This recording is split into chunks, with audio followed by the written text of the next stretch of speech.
সকাল সকাল নিয়ে এসেছে তাজা কই মাছ, দেশি তাজা কই মাছ। দেখতে তো খুবই সুন্দর লাগছে, আর তাজা মাছ খেতে এভাবে অনেক মজা লাগে। হ্যালো এভরিওয়ান, আসসালামু আলাইকুম। সবাই কেমন আছেন? আশা করছি সবাই খুব ভালো আছেন। আমিও আল্লাহর রহমতে ভালো আছি। মাছ ফ্রিজিং করাই এক স্বাদ, আর হচ্ছে সাথে সাথে কেটে তাজা মাছ রান্না করাই আরেক স্বাদ।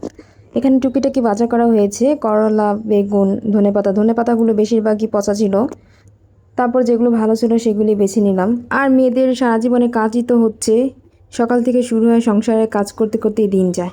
সংসারের ডিকশনারিতে ছুটি বলতে তো মেয়েদের কোনো দিনই নেই, সংসারের কাজকর্ম নিয়েই সারাদিনের এই ব্যস্ততা।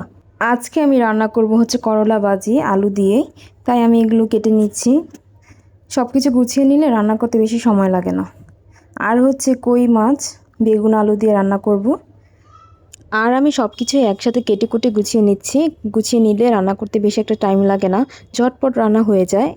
আর হচ্ছে করলা ভাজির জন্য আমি আলু কুচি করে নিয়েছি। আমি সব কিছু একসাথে ধুয়ে তেলের মধ্যে ছেড়ে দিব। আর হচ্ছে আমি এখানে বেগুন কেটে নিচ্ছি কই মাছের জন্য। কই মাছ যেহেতু বেগুন আলু দিয়ে আমি রান্না করব। এই তো এখানে আমি তেল দিয়ে দিয়েছি, আর বেগুন আলুগুলো ধুয়ে নিচ্ছি ভালো করে। আমি বেগুন আলু দিয়ে কই মাছ রান্না করব। আর তেলের মধ্যে আমি এখন করলা ভাজিটা দিয়ে দিব। এখানে আমি পরিমাণ মতো লবণ দিব, তারপরে এখানে আর কিছু অ্যাড করা লাগবে না। আমি সাদা ভাজি করব আজকে। আর করলা ভাজিটা আমার কাছে সাদা করলেই ভালো লাগে মশলা দেওয়া থেকে। এই তো আমি ঢাকনা দিয়ে ঢেকে দিব। আর এখানে আমি কই মাছগুলো ভালো করে ধুয়ে নিব। আর কই মাছগুলোতে আমি মশলা মাখিয়ে এক সাইডে রেখে দিব ভাজার জন্য। কিছুক্ষণ মশলা মাখিয়ে রেখে দিব।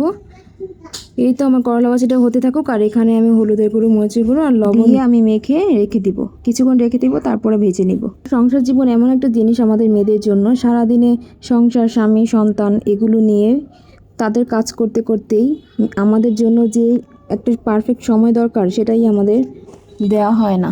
নিজেকেই নিজে সময় দেওয়া হয় না। এই কাজ সেই কাজ, কত কাজ, বসে থাকলেও একটা না একটা কাজ বেরই হয়ে যায়। নিজের জন্য কোনো সময় খুঁজে পাই না। আর এই তো এখানে মাছ দিয়ে দিয়েছি তেলের মধ্যে। মাছটাকে ভালো করে বেছে নিব। আর বেশি কড়া ভাজা করব না, রান্না করতে গেলে বেশি কড়া ভাজা করলে সেটা মজা হয় না। হালকা করে বেছে নিব মাছ। আর এই তো এখানে আমি বসিয়ে দিয়েছি তরকারিটা। তেলের মধ্যে পেঁয়াজ কুচি দিয়ে দিয়েছি, আর এখানে মশলা সব কিছু দিয়ে আমি বেগুন আলু দিয়ে দিয়েছি। আর এই পাশে আমার মাছটা ভাজা হতে থাকুক। গ্যাস একবারেই কম আজকে, তাই অল্প ঢেকে দিয়েছি যাতে অল্প অল্প করে হতে থাকুক। আর এই তো এখানে তরকারিটা হয়ে গিয়েছে, আর মাছটাও আমি দিয়ে দিলাম। আর তরকারি কালারটা তো বেশ ভালোই লাগছে দেখতে। আমি এখানে ধনেপাতা কুচি দিয়ে দিব। আর আজকে ভিডিওটা এ পর্যন্তই। ভালো লাগলে অবশ্যই লাইক কমেন্টস করবেন। সবাই ভালো থাকবেন, সুস্থ থাকবেন। আল্লাহ হাফেজ।